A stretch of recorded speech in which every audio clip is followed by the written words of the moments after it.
ओम नमस्कार। आज समाधिपाद के अंतर्गत दूसरे सूत्र पर मनन चिंतन किया जाएगा। The second aphorism is very important of Yoga Sutra, written by Maharishi Patanjali. In this aphorism, Maharishi Patanjali is giving definition of yoga and also the aim of योग। इस परिभाषा में महर्षि पतंजलि ने योग को परिभाषित भी किया है और योग के उद्देश्य को भी बताया है। द सेकेंड एफोरिज्म इज योगश्चित्तवृत्ति निरोध, अर्थात to control the waves of mind is योग।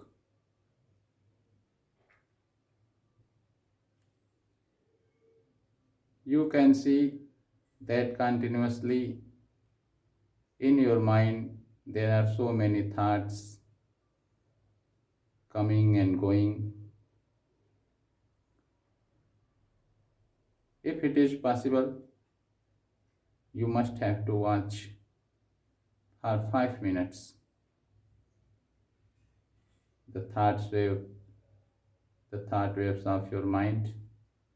प्रत्येक समय आप ऐसा महसूस करेंगे और यदि समय मिल सके तो प्रतिदिन कम से कम 5 मिनट आप बैठिए और देखिए अपने मस्तिष्क में आने जाने वाले विचारों को। Continuously there are so many thoughts coming and going. You don't want to think, you don't want to go through that thought, but ये लगातार आपके मस्तिष्क में विचार आते रहते हैं, जाते रहते हैं। These are the waves of thoughts.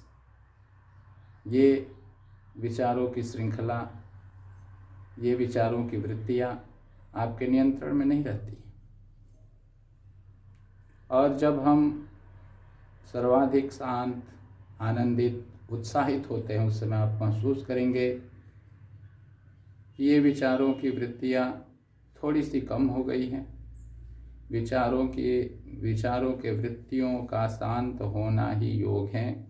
अर्थात जब आपका मस्तिष्क पूरी तरह से शांत हो जाए, पूरी तरह से उसमें विचारों की श्रृंखलाएं आना बंद हो जाएं, पूरी तरह से जो विचार आपके मस्तिष्क में आ रहे हैं, जा रहे हैं, वो आपके नियंत्रण में हो जाएं।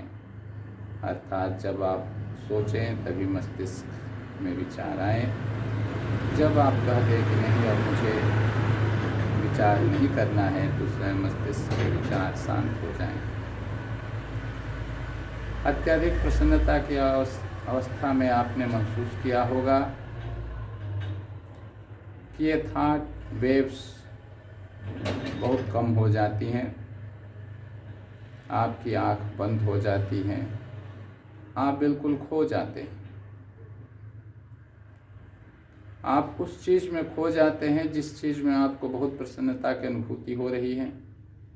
आप बहुत अच्छा महसूस करते हैं।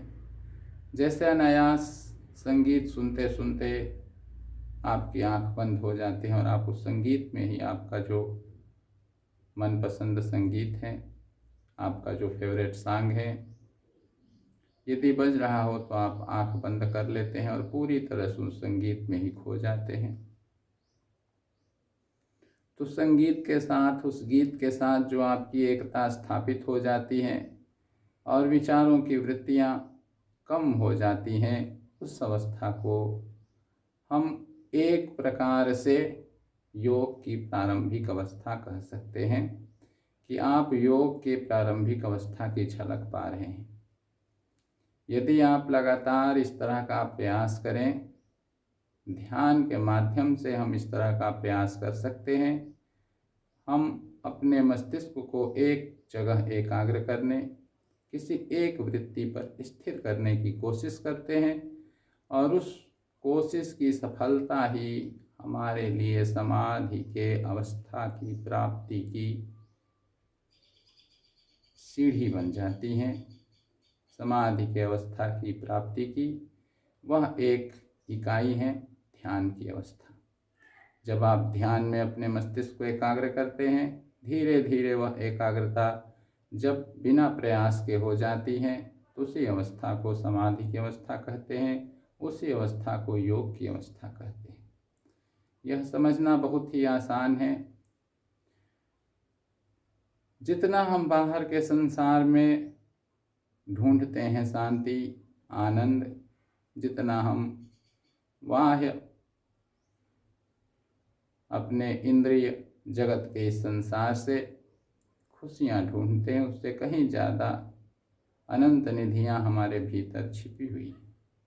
लेकिन उन निधियों को पाने के लिए हमें शांत होना होगा, हमें स्थिर होना होगा, चित्त की वृत्तियों को शांत करना होगा।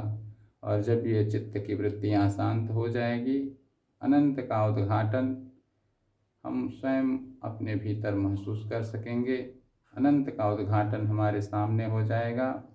It means when the waves of mind end, we can get the glimpse of योग। और चित्त की वृत्तियों को शांत करने के लिए ही महर्षि पतंजलि ने अष्टांग योग बताया है। और उस अष्टांग योग की साधना के द्वारा हम इन चित्त की वृत्तियों को शांत कर सकते हैं, परम आनंद, परम शांति की प्राप्ति कर सकते हैं। इस तरह से योग सूत्र के प्रथम पाद, जिसका नाम समाधि पाद है, उसके दूसरे सूत्र योग चित्त वृत्ति निरोध की यह एक व्याख्या, यह एक अर्थ समझने का प्रयास जो आश्रम के द्वारा किया जा रहा है, अब समाप्त होता है। मैं आप सबके लिए उम्मीद करता हूँ कि आप भली भांति योग सूत्र के इन सारे सूत्रों को समझेंगे और उनके अनुसार अष्टांग योग को अपने जीवन में स्थान देंगे। अष्टांग योग मात्र कोई ध्यान की विधि नहीं है, समाधि की विधि नहीं है, बल्कि यह एक जीवन की विधि है, जीवन जीने का ढंग है। धन्यवाद। आपका दिन शुभ हो।